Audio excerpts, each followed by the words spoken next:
আমি একটু নারকেল কোড়া দেবো। নারকেল কোড়াটা আমি আরেকবার দেবো, এখন একটু দিলাম। এটা দিলে টেস্ট হয়, এটা কষা হয়ে যাবে এর সাথে, মশলার সাথে।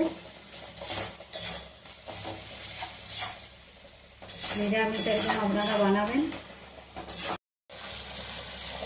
মশলাটা আমার ভাজা ভাজা হয়ে এসছে।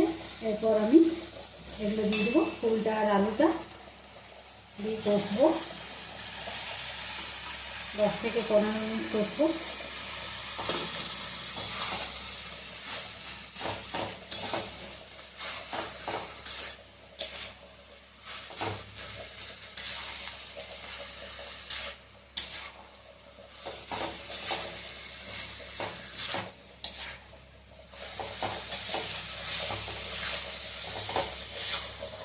তেলটা ছেড়ে এলে আমি জল দেবো একটু।